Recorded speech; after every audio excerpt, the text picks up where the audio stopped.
اس چادر پر جو قرآن لکھا ہوا ہے، اب اس چادر کا حکم کیا ہے؟ بعض دفعہ ہم بڑی اتباع میں اور محبت میں یوں آتے ہیں کہ اگر قرآن پاک بالفرض کھلا ہوا ہو، آپ میں سے کوئی بندہ اس کو کمر کر سکتا ہے؟ ادبا نہیں نہ کرتے، اس لیے کہ وہ قرآن ہے۔ یہ چادر اب چادر نہیں ہے، یہ چادر قرآن ہے۔ یہ چادر کیا ہے؟ یہ قرآن کے حکم میں ہے بھائیو۔ اس پر قرآن لکھ دیا گیا، ورق پر قرآن لکھو تو قرآن نہیں بنتا، کسی تختی پہ قرآن لکھو وہ قرآن بن جاتا ہے۔ قرآن صرف وہ نہیں ہے جو صرف گدوں کے اندر آ جائے اس کو قرآن کہا جاتا ہے۔ قرآن جہاں ہو وہ قرآن ہوتا ہے، جہاں لکھا جائے اس کی بے ادبی حرام ہوتی ہے۔ اب مثال کے طور پر میں آپ سے گزارش کرتا ہوں، یہ تنقید نہیں ہے، مسئلہ سمجھانا مقصود ہے۔ آپ قرآن پاک لے آئیں، قرآن پاک کو کھول کر یہاں رکھ دیں، کوئی رکھنے کے لیے تیار ہے؟ نہیں۔ جہاں میت کے پاؤں آ رہے ہیں وہاں قرآن رکھ دیں، کوئی رکھنے کے لیے تیار ہے؟ اس لیے ہر بندہ سمجھتے کہ وہ قرآن ہے، میں کیسے رکھوں؟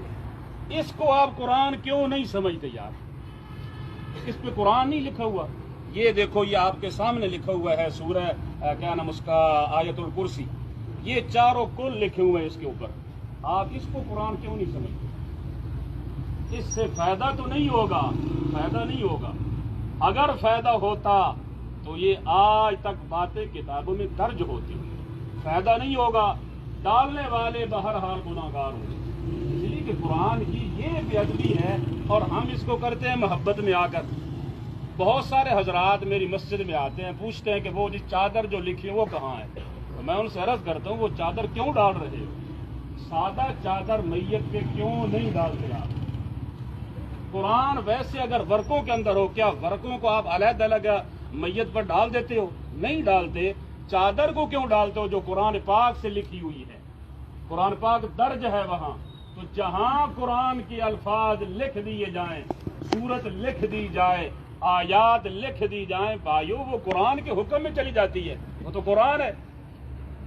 اب اس کو بالفرض جیسے ہم اٹھاتے ہیں، اٹھانے کا انداز ہمارا قرآن جیسا ہوتا ہے، اس کو لپیٹنے کا انداز ہمارا قرآن جیسا ہوتا ہے۔ اس کو کوئی بھی بے وضو آدمی ہاتھ نہیں لگا سکتا، یہ حرام ہے۔ اور قرآن کہہ رہا ہے لا یمسہ الا المطہرون، جو لوگ پاکیزہ ہیں وہی ہاتھ لگائیں گے۔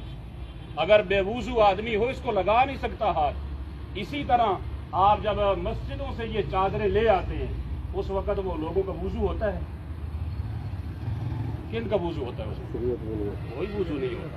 میرے بھائیو، اس کی جانب آپ ذرا توجہ سے اور پورے دھیان کے ساتھ توجہ فرمائیں، اس کی جانب انتہائی توجہ کی درخواست کر رہا ہوں کہ یہ چیزیں ہمارے پالیے نہیں ہونی چاہیے۔ محبت اپنی جگہ پر ہے، میں نے مسئلہ عرض کیا ہے کہ اگر وہ ورق پر لکھو تو کوئی ڈالنے کے لیے تیار نہیں ہے، اس لیے کہ قرآن کی بے ادبی سمجھتا ہے۔ اور اگر وہی قرآن کسی کیا نام اس کا کپڑے پہ آ جائے، آپ اس کو قرآن کیوں نہیں کہتے؟